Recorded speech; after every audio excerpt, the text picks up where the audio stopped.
ఎమ్మెల్యేలుగా ప్రమాణ స్వీకారం చేసిన వరుసగా 3 సెషన్లకు స్పీకర్ అనుమతి తీసుకోకుండా డుమ్మా కొడితే అనర్హత వేటు వేసేందుకు స్పీకర్ కు సర్వాధికారాలు ఉంటాయి. సెలవు పెట్టకుండా అసెంబ్లీకి రాకపోతే అనర్హత వేటు వేయడం నియమాలు సాంప్రదాయాలకు సంబంధించినవి. వరుసగా 3 సెషన్లకు రాకపోతే అనర్హత వేటు వేయవచ్చని నిబంధనలున్నాయని గతంలో స్పీకర్ గా ఉన్నప్పుడు కోడెల శివప్రసాదరావు ప్రకటించారు. అయితే ఇప్పటి వరకు దేశంలో అసెంబ్లీకి హాజరు కాకపోవడం వల్ల ఎవరిపైనా అనర్హత వేటు వేయలేదు. స్పీకర్ దగ్గర అనుమతి తీసుకుంటే అనర్హత వేటు నుంచి తప్పించుకోవచ్చు. అంటే స్కూల్ పిల్లలు సెలవు చీటీ పెట్టినట్లుగా పెట్టుకోవచ్చు. లీవ్ లెటర్ పెట్టుకుంటే ఇస్తారు, కానీ దానివల్ల రాజకీయంగా విమర్శలు వస్తాయి. అసెంబ్లీ సెషన్ రాకపోతే నిబంధనల ప్రకారం అనర్హత వేటు వేసే అవకాశం వస్తే టీడీపీ ఖచ్చితంగా ఉపయోగించుకుంటుందని అంచనాలు ఉన్నాయి.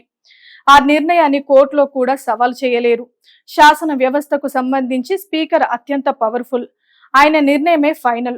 3-4 సెషన్లు చూసి, అంటే 1-2 తర్వాత పరిస్థితిని బట్టి టీడీపీ వ్యూహాత్మక అడుగులు వేసే అవకాశం ఉంది. ఓటమి బాధనో, అసెంబ్లీలో అంతమంది టీడీపీ ఎమ్మెల్యేలను చూస్తుంటే భయమో కానీ మాజీ ముఖ్యమంత్రి జగన్ అసెంబ్లీకి డుమ్మా కొట్టిన విషయం తెలిసిందే. మొదటి రోజు ఎమ్మెల్యేల ప్రమాణ స్వీకారం సమయానికి అసెంబ్లీకి వచ్చిన జగన్ ప్రమాణ స్వీకారం చేసి నేరుగా ఛాంబర్ కు వెళ్లిపోయారు.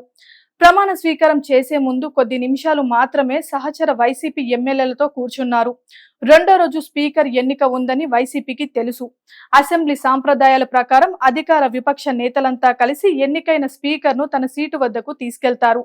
స్పీకర్ తో తమకున్న అనుబంధాన్ని గుర్తు చేసుకుంటారు. కానీ స్పీకర్ అయ్యన్న పాత్రుడు ఎంపికవ్వటం ఇష్టం లేదో, అసెంబ్లీలో అంతమంది అధికార పక్షం ముందు సాధారణ ఎమ్మెల్యేగా కూర్చోవడం జగన్ కు ఇష్టం లేదో కానీ రెండో రోజు వైసీపీ అసెంబ్లీకి డుమ్మా కొట్టింది. జగన్ 5 రోజుల పాటు పర్యటన కోసం పులివెందులకు వెళ్లిపోయారు. పులివెందుల వైఎస్ ఫ్యామిలీ అడ్డాగా ఉండేది. కానీ మొన్నటి ఎన్నికల్లో ఆ పునాదులు కూడా కదిలిపోయాయి.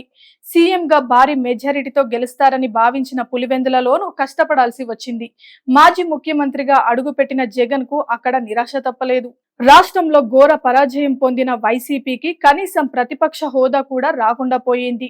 175 అసెంబ్లీ స్థానాల్లో 11 స్థానాల్లోనే వైసీపీ గెలుపొందింది. గత ఎన్నికల్లో 151 స్థానాల్లో విజయం సాధించిన వైసీపీ ఇప్పుడు కేవలం 11 స్థానాలకే పరిమితమైంది. దీంతో ప్రతిపక్ష హోదాను వైసీపీ కోల్పోయింది. ఇప్పటి వరకు సభానాయకుడిగా ఉన్న జగన్మోహన్ రెడ్డి ఇప్పుడు ప్రతిపక్ష నేత కూడా కాలేదు. ఈ కారణంతోనే జగన్ రెడ్డి మరియు వైసీపీ ఎమ్మెల్యేలు అసెంబ్లీకి డుమ్మా కొడుతున్నారు. ఈ నేపథ్యంలో అసెంబ్లీకి రాని ఎమ్మెల్యేలపై స్పీకర్ అయ్యన్న పాత్రుడు వేటు వేసేందుకు నిర్ణయించుకున్నట్లు తెలుస్తుంది.